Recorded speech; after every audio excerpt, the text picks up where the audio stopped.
Hi, I'm Manish Dhawan with my good friend Puneet Khurana. We run a blog by the name of stoicinvesting.com. This is our podcast series. Life is too short to learn from just your own experiences. To inculcate vicarious learning, we will be interviewing and profiling interesting people from different walks of life. Hopefully, this endeavor will shorten the learning curve for our audience. Our guest today is Bethany McLean. She's the contributing editor of Vanity Fair magazine. She's well known across the globe for her stupendous work on Enron scandal and the 2008 financial crisis. Bethany is the co-author of the bestseller The Smartest Guys in the Room, which is a fascinating read exposing the corrupt business practices of Enron officials. Her next book, All the Devils Are Here, detailed the 2008 financial crisis and concluded that it was not an accident. We thoroughly enjoyed our interview with her, and I hope our audience enjoy listening to it as much. First of all, welcome to the show. Thank you. Thank you for having me. Absolute privilege. In fact, let me start by telling you how I got to know you. So Sure. when I was 22, 23, and I was doing my MBA and fascinated with the investing world because one of my prof gave me a letter, Warren Buffett letters to read, and I was reading and I was fascinated by investing. But then there was this other side of the crooked investing, so to speak, where I got introduced to David Einhorn and Bill Ackman and Jim Chanos. And from there, I saw the documentary, which was, I think it was 2006 Academy Award nomination. Yeah. So The Smartest Guy in the Room. And I thought, man, this is something to do. I mean, this is sexier than buying cheap companies and making money off that. So More dangerous too. I don't know. oh yes, absolutely. And I mean, one big reason why after 2 years of that finding, I decided to switch, sides completely is because I realized that the truth is far, far more dangerous than how it seems. So yeah, but that documentary made me read your book, and from then on, I've been a huge fan. I have to say that. So Thank you. yeah. So, I'll certainly come to your 2001 article and all that kind of stuff. But let me just start from your life before that article. And you were at Goldman Sachs after doing English and maths. Am I right? Yes, that's correct. How can a person with that background shift to accounting related work? Was it Goldman Sachs? Was it self-study? How did you train yourself to, talk to the numbers? Yeah, I don't think that I really have that much insight into accounting, to be perfectly honest. I learned what any analyst at Goldman would learn, which is how not to be afraid of an annual report, a 10K, how to go through it, how to do spreadsheets. The problems with Enron were really right on the surface. People just weren't looking because the mythology surrounding the company was so great and so fantastic. But this wasn't some sort of deep accounting dive or some sort of forensic accounting. It was just simple stuff like earnings were going one way and cash flow from operations was going another way. Debt, even the on-balance sheet debt that you could see, was growing dramatically. There were strange related party disclosures in the 10K that nobody was able to explain. The company marketed itself as having very predictable earnings, yet it was in what everybody else said was a trading business. So it was these sort of discrepancies, but they were far more. I don't consider myself an accounting expert at all. These were just right on the surface.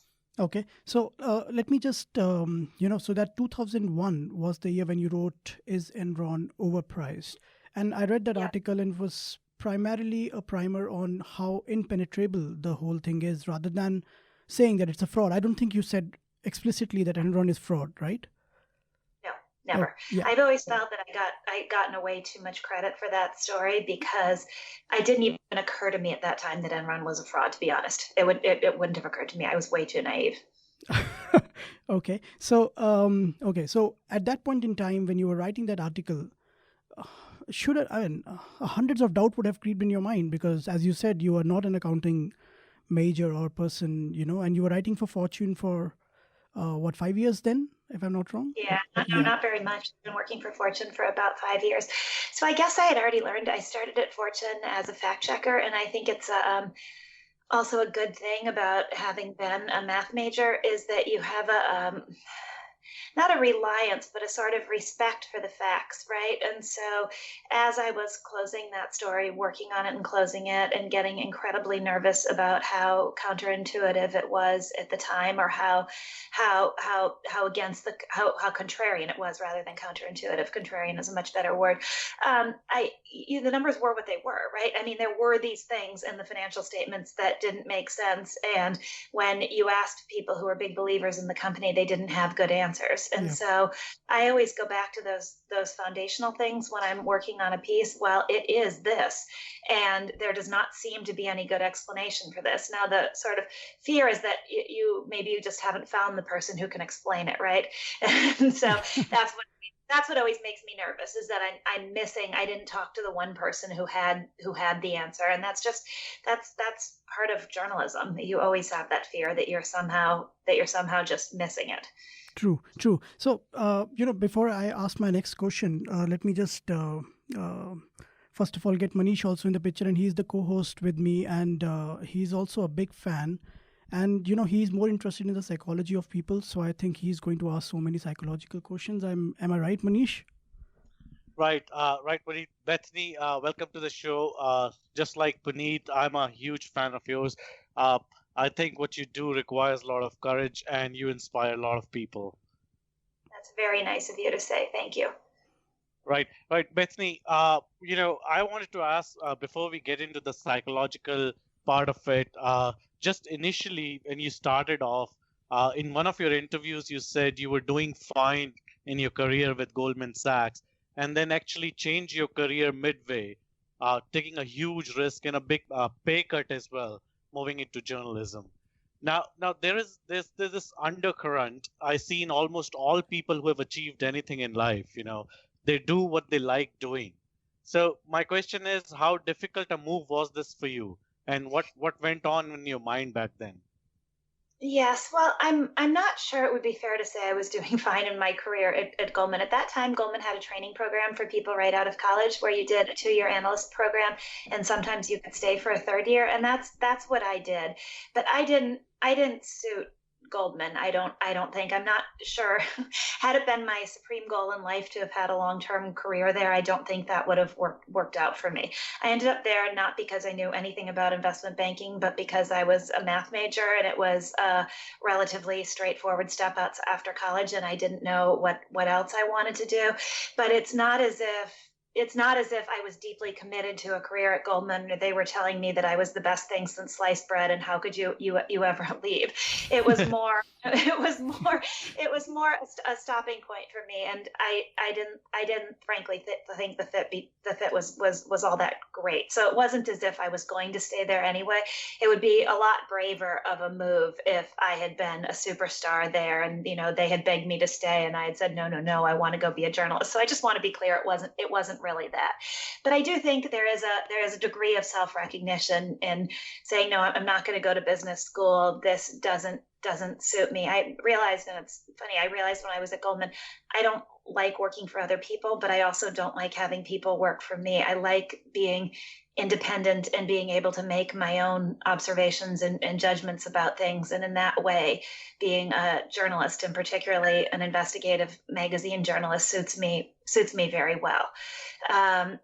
But I think so. There was a degree of self-knowledge in the decision I made, but it was less brave than it would be for somebody, who's 35 and has a family and is changing careers. I was 25 and had no obligations and didn't particularly care if I made money or not. So I don't want to overstate my bravery. Right. And while growing up, Bethany, were you a loner, not that popular a kid? Maybe bullied a bit, because to take a stand against the world requires a different kind of personality, maybe a character with an internal scorecard. Won't you agree? Yeah, I do think. Well, I grew up in a town in northern Minnesota, And I think there's some of that. It's definitely true, and I try to keep that in mind with my own children, that there's a lot to be said for having a sense of being an outsider as you grow up, because you're not afraid later in life to be an outsider. You're not always hankering to get on the inside because you've kind of learned not to care that much. See, I told you, Bethany, we're going to get into too much psychology now with Manish there. There you go. Yeah. There you go. But yeah, I think there's when you look at whistleblowers throughout history, and some of them are crazy, but there's an element of crazy to all of them. That there's also an element of being an outsider to all of them, because to see things differently than the group, you have to not be part of the group, right? Okay. So, Bethany, just tell me one thing. So, 2001, when you wrote that article, I think it was Jim Chanos you were in touch with. How did that happen? As in, from what I know, you were writing about companies in favor of buying, in sort of buy reports on companies. Where did that story of Enron all of a sudden came from? Or is it that you wrote a lot of stories and Enron became more famous and there's a survivorship bias there? No, it's sort of a mixture, I guess, of both. So I was doing a column at Fortune. I've told this story called Companies to Watch, where I was supposed to pick 3 stocks, I think, every 2 weeks that people were supposed to buy. And I would at first sort of dutifully take what portfolio managers and analysts and company management pitched to me as these great stories and rate them up. And I would watch in horror as the stock usually went in the opposite direction. And so I started to get a little bit cynical. And sometimes after I wrote one of these stories, someone would call me up and say, well, this isn't on the record, but how could you be so stupid? This company is a fraud. It's calls like that. And I thought, well, how can I know that beforehand? I don't want to be telling people to buy a stock when there's this whole other story that I should have known that I don't know. And so I started to feel really, I hated being so wrong, and I hated not knowing the other side of the story. So I began to try to work to get to know short sellers like Jim Chanos. And particularly at that time, Jim rarely spoke on the record. Most people didn't. So you had to develop relationships with people. And I actually met a guy who worked for Jim, who has since passed away. And I used to just hound him. I'd call him every week and be like, what are you guys working on? And finally, Okay. once I think he took pity on me, and he said, well, have you taken a look at Enron? Can you we can't figure out how it makes money. Let us know if you can. And so I pulled out. At that point, I was 5 years out of Goldman, so I was still perfectly comfortable pulling out the 10K and going through it and doing my own work on it. But that's how it came about. Right. And from there on, I think it was history that, as you said, the article probably was not on the fraud, but the timing was superb. Within a year, I think Enron declared bankruptcy. Yeah, within a year. Yeah. And that really was, while you're talking about psychology, you can also talk about the role of luck in life, right? Yeah. If that, yeah, true. I could have written that piece 2 years earlier, because the same things were true of Enron then. Yeah. But it was the luck of timing that when the company went bankrupt, people began to look back and said, well, how come nobody was skeptical about this company? And then my article stood out. Yeah. But it's also interesting because at the time I wrote it, nobody cared. It wasn't until 6 months later, 9 months later, when the company went bankrupt, that people looked back and said, oh, somebody was skeptical. But I've always thought you get, most times in life, you get far less credit than you deserve. But I've always thought on this one, I actually got far more credit than I deserved. But isn't that isn't really true, because I think from one of your interviews I was going through, and you said the book really didn't pick up that well when you wrote that in 2004. And if really Enron was the largest bankruptcy, at least of its scale, as well as the kind of creativity with the accounts, it was one of the largest bankruptcy. Why didn't the book did so well? When you launched it. It's funny. The Enron, what's funny about the Enron story is that it has really stood the test of time, in the sense that people still care. I mean, here we are talking about it all these years later. I was at a coffee shop in Chicago yesterday, and the guy behind the bar was like, hey, are you the author? And he remembered it.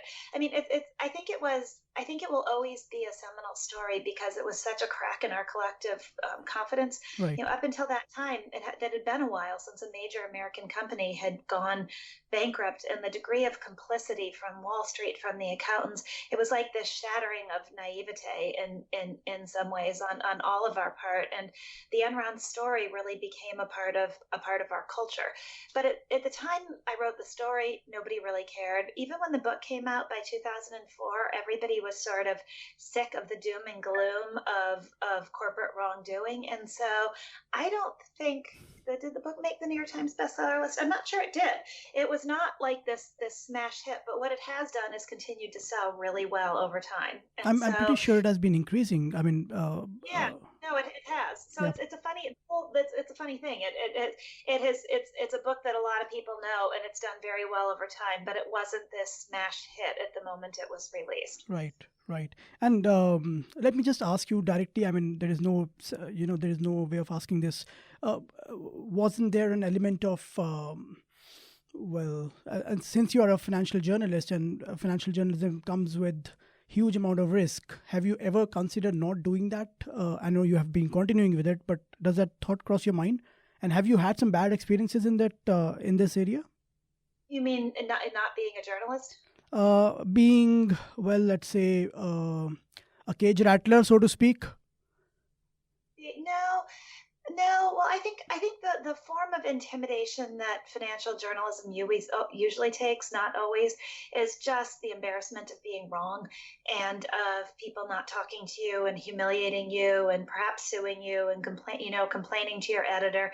But it's not life-threatening. So I always feel like you need to keep that in perspective when I look at reporters who are going into war zones to take important pictures and tell important stories. Now that's scary work, Yeah. right? True. So I feel like you need to keep a little perspective. I guess I've always thought that I'm not always right about what I've said. I'm sure I've made mistakes, and I've probably made more mistakes than I even recognize.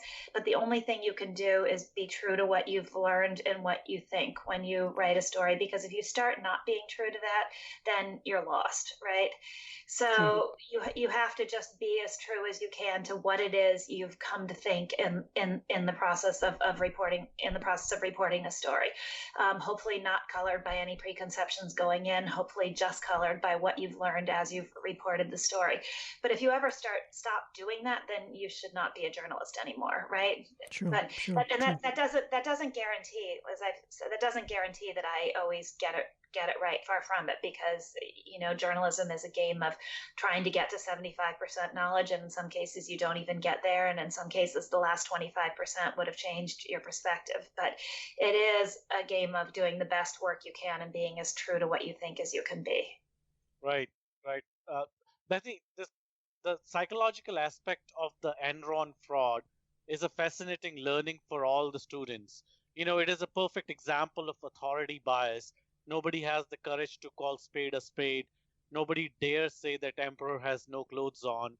Since you covered the story so well and in detail, do you have any pointers for companies to imbibe, maybe to ensure that this kind of culture is avoided? That's interesting. I guess I think a couple of things. One is that written codes of conduct and things like that don't matter at all. Employees, all the way down to the lowest level employees, have a way, almost through osmosis, of absorbing what people do and what they actually believe versus what they say they believe.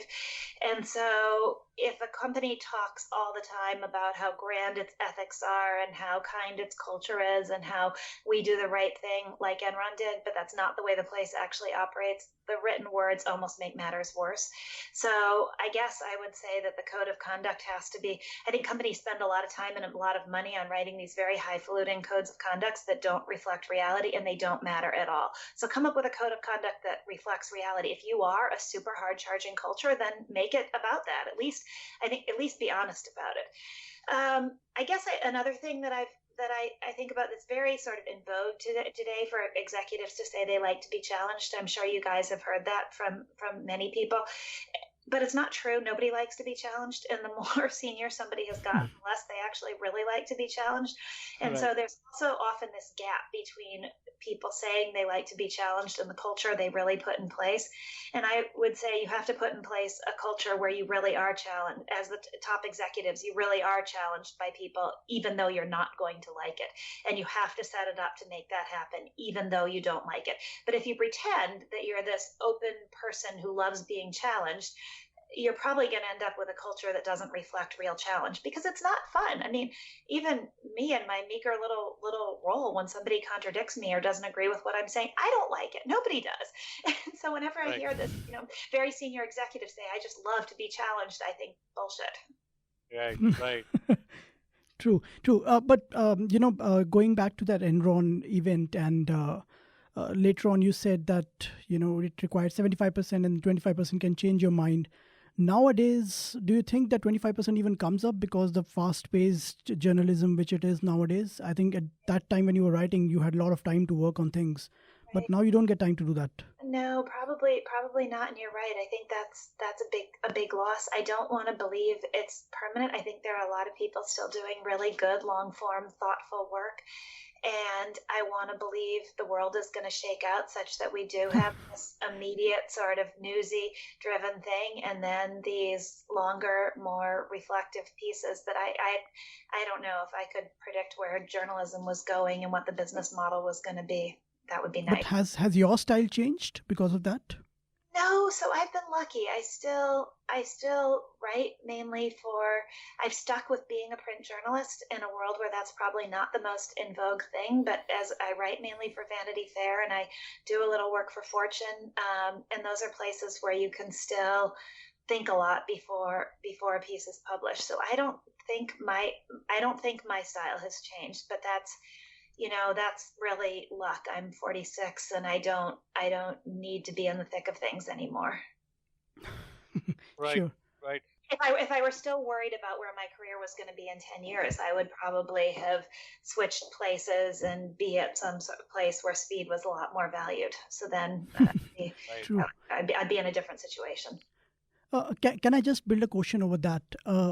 You have spent close to, you said 25, you left Goldman Sachs, you're 46 now.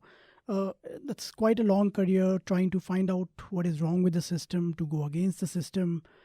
Why not make a career in financial markets? I mean, you were in touch with Jim Chanos and short sellers. You never considered short selling to be a career for yourself? I mean, considering the fact that you were doing good work there? No, weird. I think it comes back to a personality trait again. I think I'm an observer, not an actor, and that's just. And you might say that's sort of lame, but I think that's the way it is. I don't think what I do is necessarily all that different than what an analyst would do. But my taking action is creating a written piece of work, not going into the market and shorting a company or buying a company. And it's more observational, I guess. And I've never. I mean, to the point where, frankly, it drives my husband crazy because he says, you can manage our money. You know all this. You know all this. You know who to talk to. And people have said to me, well, don't you, when you learn something, don't you want to go short a stock? Don't you? And I've said, actually, it doesn't even occur to me. That's not the way my interest gets expressed for whatever reason. I would far rather write a story about a company that's likely to be a fraud and figure out how to express that than I would go out and short the stock. It's just, there it is. Right. So the books that you've written, The Smartest Guys in the Room, All the Devils Are Here, Shaky Ground. Now, in all the three books, you've unearthed some serious flaws in the system. My question is this great journalism and the fact that freedom of press is live and kicking in the United States? I mean, you cannot publish such a book in China or even India for that matter. Or does this imply that US is degenerating and is fast becoming a very corrupt nation? No, I think the press in the United States is quite free, and even when you watch what's going on now, whether you are a Trump supporter or a Trump hater, the press is certainly not pulling any punches when it comes to criticism of Donald Trump. So it's very hard for me to say that the press has been cowed in any way. I worry about a few things though, and it's less freedom of the press than it is. I think sometimes we forget that with freedom of the press comes responsibility too. So part of that responsibility is that if you write critically about somebody or something, you make sure they have a chance to comment beforehand. That's it. And some of those rules of the road have been forgotten. And I worry if you forget that with freedom comes responsibility to try to be right, to try to be fair, that we will end up eroding the freedom of the press. And then I also worry that, which you alluded to earlier, that with this constant sort of flurry of short-term news, that we'll lose sight of the bigger picture of it's very hard if you're focused on the craziness of the day to you might not see the big picture thing that you should be seeing. So I have my fears that they are not around corruption or around a sort of a crackdown in any way. Sure. Right. Sure. Bethany, a continuation question to that. After all these books that you've written, has there been any impact? Has the government or any other concerned entity approached you to consult for a change, or has everyone moved on treating it as business as usual? Well, that's an interesting question. I think everyone has moved on, treating it as business as usual. I don't feel like I don't know. I don't get particularly tied into knots about the impact a piece is going to make, because I think you can't predict that, and sometimes things have an impact in ways you never see, or in very slow, drawn out ways. So I like to believe the Enron story has had an impact in corporate America, maybe in a way I never know or never see, but I know a lot of people have talked about it. So I like to believe it's mattered somehow, but it's a good question. Is it just howling into the wind, right? I don't know. Right. The reason why I'm asking this question, Bethany, was because I watched that movie Inside Job, and as it turned out, the same set of people who got them in trouble are still at helm of operations. No, it's funny, right? You have this. You look at where we are in the United States right now, and it is different people somewhat, but the Federal Reserve is part of what got us into the problem of the 2008 financial crisis, and yet we still live in financial margins whose slogan might as well be "In Fed We Trust," right? In the sense that financial markets still believe that the Federal Reserve can manage its way out of very thorny financial entanglements. And yet when you look at the Fed's history, particularly in the run up to the crisis, it would make you say, well, why do you have such faith that the Fed is going to get it right? And you could expand that around the globe to central banks everywhere. Why do we have such faith in the magic of central bankers when history certainly doesn't show you that central banks have always been omniscient and omnipotent? So so you're right. But yeah, you're right. Good question. I don't know. Maybe journalism doesn't change anything. Well, for better or worse, I mean, it's difficult to say. I mean, perverse incentive always makes sure that even if, let's say, Enron, the scandal came out and people learned about, there are a few times you have unintended consequences, like companies become aware of what people are looking for, and then they become smarter in fooling investors rather than getting their act straight. So impact is there, positive or negative, it's difficult to say. Yep, I think that's probably true. I mean, if you were to be a total cynic, you would look at what President George W. Bush said when he passed the law called Sarbanes-Oxley in the wake of Enron in 2002.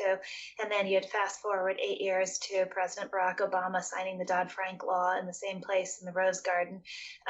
And both sounded very similar notes about protecting investors from securities fraud and making sure the markets functioned efficiently. And 8 years later, right there we were. So you could argue that some lessons will never be learned. But I think in some ways you get misled maybe I don't know, you could argue this point, but maybe you get misled as a journalist if you think you have some sort of grand calling. I view my job as telling the best story about something that I think is the most true to what happened that I can, and that's it. And I try not to get tied up in knots about having an impact or making change because Sure. that sort of thing is usually unknowable and unpredictable. Sure, sure. So let me, after all this discussion, I would probably want to get into the process which you approach a story with, and specifically, well, we'll go to that Enron thing again, and maybe the book also, and um, later on, I will come back to your process of journalism in general. But I want to know, what is your starting point? Since you have become famous after the Enron thing, is it that you seek companies where there's some kind of financial problem? Are short sellers still a source of your information on companies? Yeah, it depends on the sort of story I'm doing, I guess. Because I work mainly for Vanity Fair, I suppose I've broadened out a little bit. Yeah, So the last two stories I did, one was on Valiant, which was not dissimilar to Enron. I mean, that was in yeah, many ways down to some of the characteristics of the CEO, quite a reprise of Enron to me. right, So right. yes, I talked to Jim Chanos for that story and other people who were short stock as well as people who were long. And so I do some stuff like that, but then I did a piece on Jim Comey, the FBI director, and what happened with the election and the Hillary Clinton email scandal. And that's Sure. completely outside the realm of corporate America in many ways. So it really depends on the story. Okay. So since the large amount of listeners will be of investing community, let me just go through your basic process of. So you get, obviously, you talk to Jim Chanos and he tells you, okay, this company looks fishy or something like that. What are the key things you look at when you're looking at the company? And there I'm getting into slightly accounting related stuff, but what are the key points you would have to consider when you are looking into numbers? Or what are your starting points, so to speak? Well, I guess some level, I'm always interested in companies where there's some level of hype surrounding them and where there seems to be a disconnect between what believers believe and what skeptics think. And the more hype there is around a company, the more believers there are, the more interesting a story there usually is underneath Sure. it. I probably do less hardcore accounting work these days, although I did do one on a company called CGI that was the architect of the systems initially for Obamacare and had some acquisition accounting Sure. issues. But sometimes what I'll do these days is try to explain after the fact. So my Valiant story was very much after the fact, and it tried to explain what had happened and why so many people believed in this company when so many other people identified problems with it. So I don't have I think it would be misstating my work to say that I'm always looking for companies that are fraudulent and trying to identify them ahead of the fact. I don't do so much of that anymore, Sure. just based on Sure. where I Sure. work. So. When you were, doing all this kind of stuff, what was your key learning sources? This is actually a question by one of the listeners, that when you were being English and maths, what were the sources you learned your accounting from? Is there a good book recommendation or something which have made your accounting stronger? Yeah, well, I've actually always learned a lot from talking to people who believe in a company. I always think you don't do your homework. You can get too caught up in groupthink if you just talk to people who think like you do already. Okay. So I actually learn a lot from talking to the people who are believers, because then you learn what they think and what it is that's convincing them, and then you can think through that and what it is and why. So I would say, and I know Jim Chanos does a lot of this. He'll always talk to the analysts who have buy ratings on something he's Yeah. skeptical of in order to try Yeah. to figure it out. And another thing that I did on Enron and I've done on other companies that I think is important is to do independent homework before you talk to the company, because companies, particularly these days, are incredibly sophisticated about how they present themselves, and they spend a lot of money on media relations and on investor relations. if you go to them first, your perspective is going to be completely swayed and biased by the story they tell. And so it's always better to do your homework first and have your questions first, so that you go in with independent knowledge and you don't go in a blank slate that can be shaped the way the company wants to shape you. In terms of accounting, I don't want to pretend to an expertise I don't have. I think the key realization for me is that accounting is a language like anything else, and it's a language that has flaws. It's a language that tries to capture reality, but it doesn't always. It can be manipulated, just like any language can be manipulated to create a false sense of comfort. And so as long as you don't think of the numbers as the numbers that you're being presented as be all and end all, and you think of them instead as a presentation, I think that's really important. And I still think you can learn a lot just from going through the bankruptcy examiner's reports on Enron and how they managed to manipulate all of their financial statements, because in the end, Enron wasn't so much a fraud as it was a legal fraud, and that most of what Enron did actually met the letter of the law. And so to see how much the language of accounting can be manipulated while still being legal to create a picture that is totally different than the economic reality is just it's a really good lesson.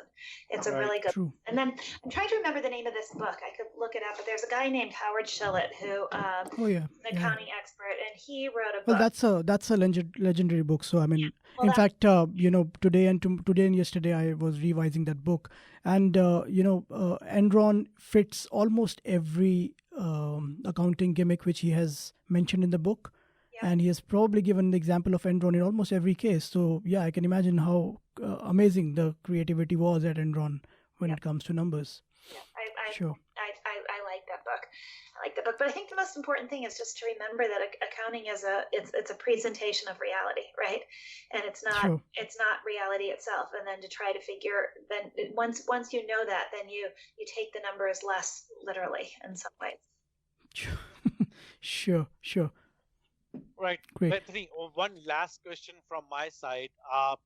This is more of a philosophical question. How do you ensure that fraud in a democratic setup does not happen? Think about it. Capitalism thrives on incentive, and the same incentive taken to its extreme gives birth to lobbyists, which are ever so powerful and richer, resulting in too big to fail entities, which get bailed out by taxpayers' money.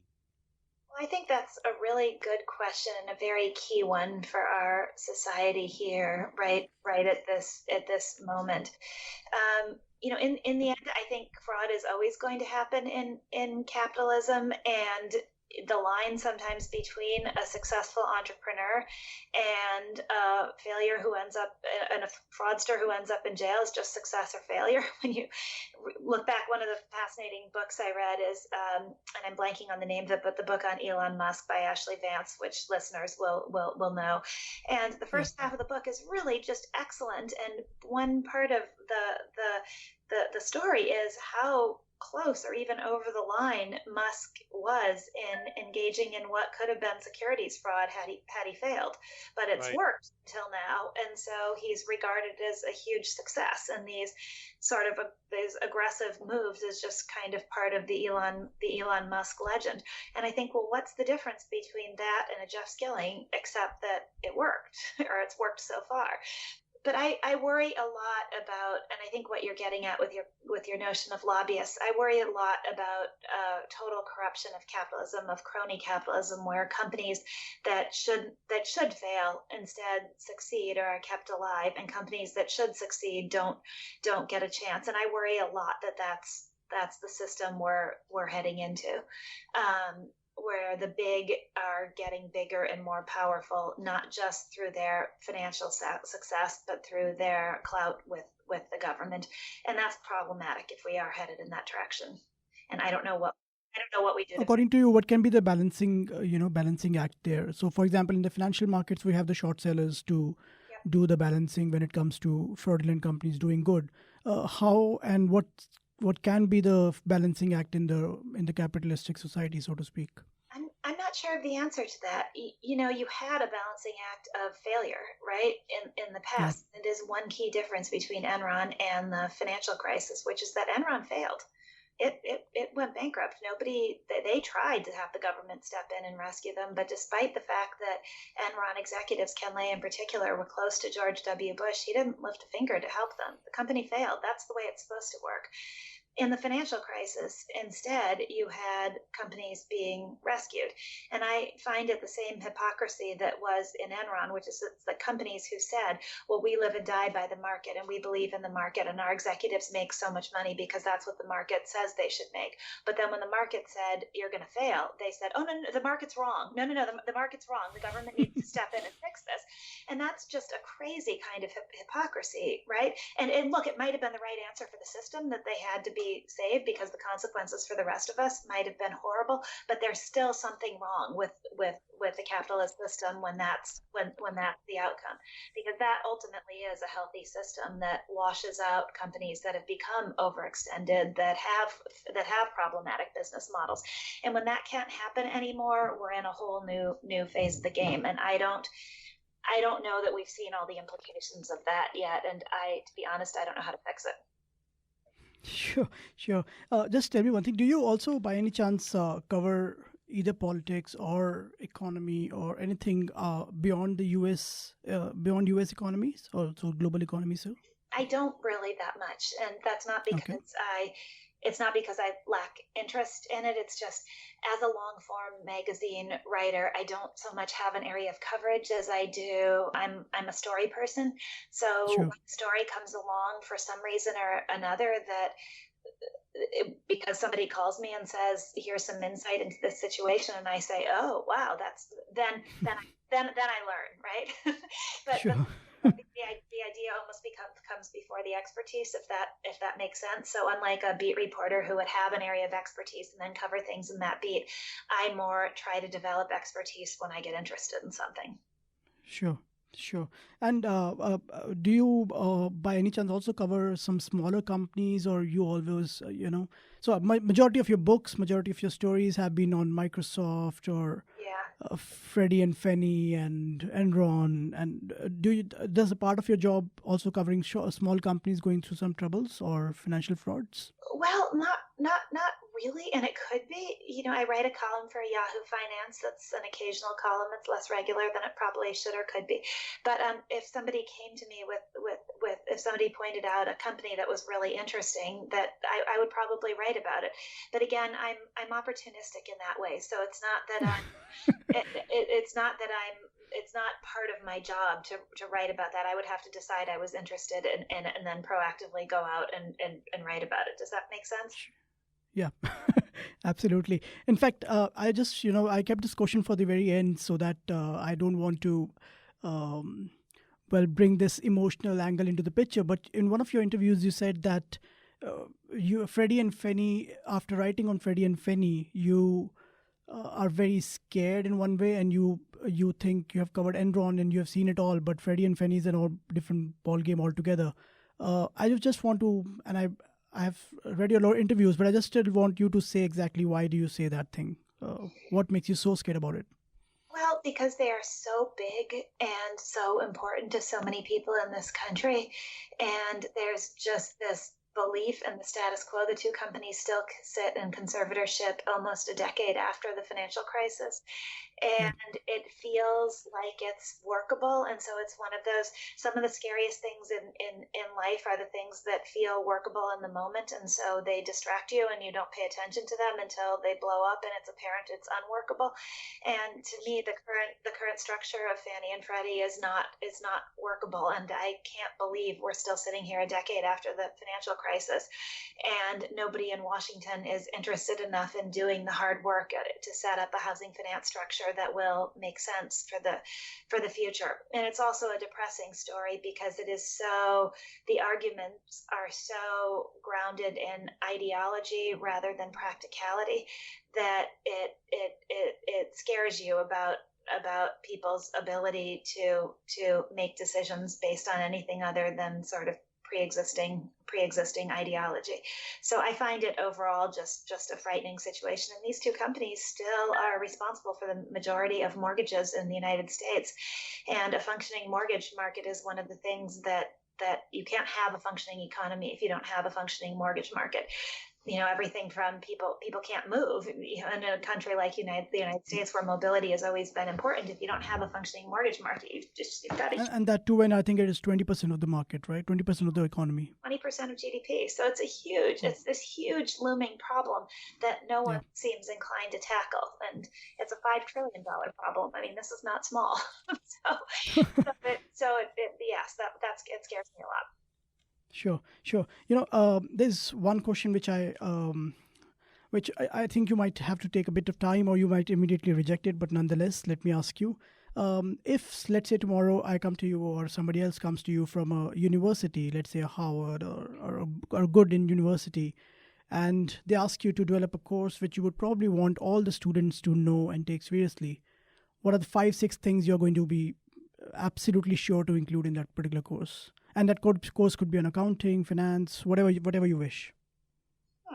That's interesting. Well, I guess one thing I would include a component of fact checking in it, because I think in the age of fake news, too many people don't understand how to read something and how to think about whether it's how it was reported and whether or not they can trust it, and how to separate a factual piece of reporting from an opinion-based piece of reporting.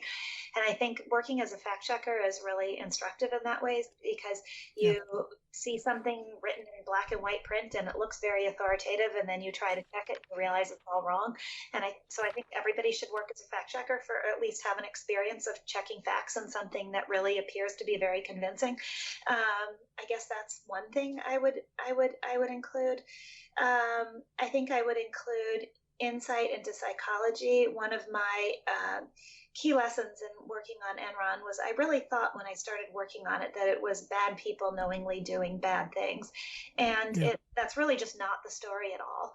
And so to understand the components of self-delusion, maybe a little bit of corruption, some ego, but all these components that can play into stories of business gone wrong, I think are really important, because then if you're only looking for bad people doing bad things, then you're missing a huge chunk of important stories, right? Sure. So I guess I would spend some time on that.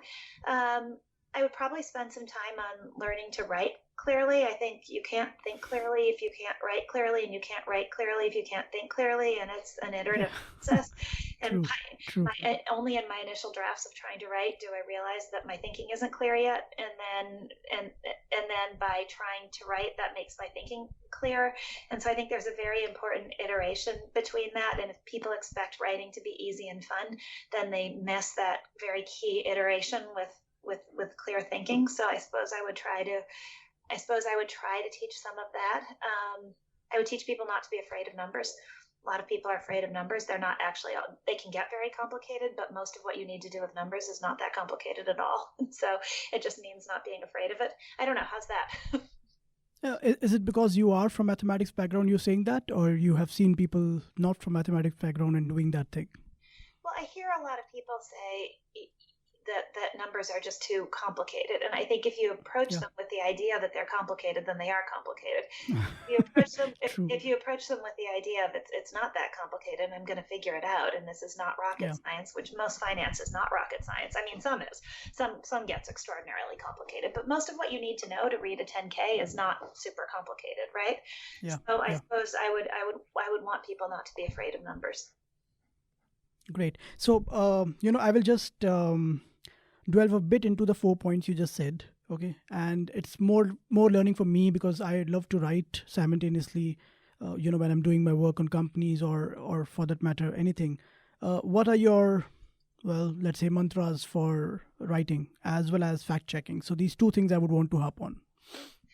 Well, I do think that you have to start writing with the knowledge that you're going to have to rewrite. At least I do. There may be some, I know there are some super brilliant people who know exactly what they're setting out to say, but I usually discover when I sit down to write that I it's not as clear as I thought it was, and that Sure. I didn't understand, and then I have to go back and figure those things out, and then I have to try to write again. And that's what I mean by iterative, that I learn what I didn't understand by trying to write, and then I go back and figure it out, and then I come back to the writing. But I never expect it to be easy, and I feel like that's something that I don't know anybody who writes for a living who thinks that it's easy. And so when I meet people who say, "Oh, I just want to be a writer. I love to write. It's so much fun." Yeah. I just Sure. want to look at them and raise my eyebrows and think, "What are you talking about?" It's never been fun for me. I mean, it's satisfying on some level, but it's not fun.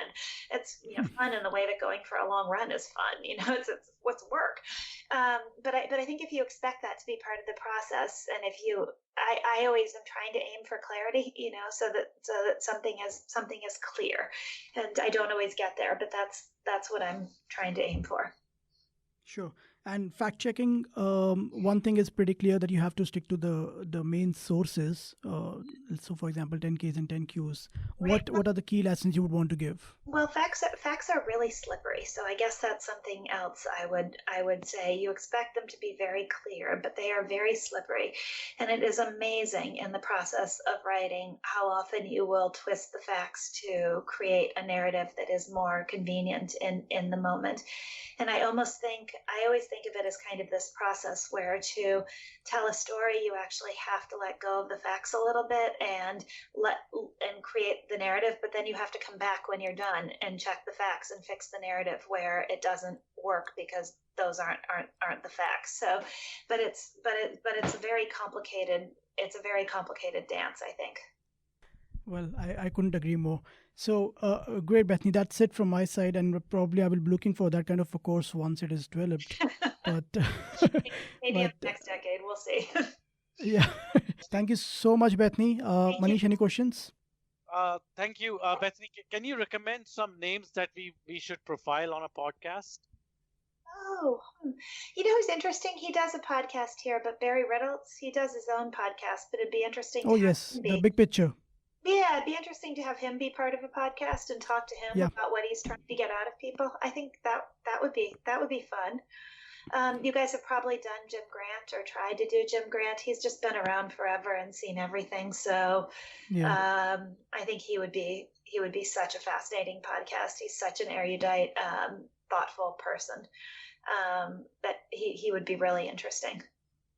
And anybody on the short sellers side which you would want to recommend? Well, Jim, of course, if he'd do it. Yeah. I mean, Jim is so thoughtful, and really, now that he's been doing this for so many years, he's so great at what he calls pattern recognition, which I think is an awesome component of this whole thing.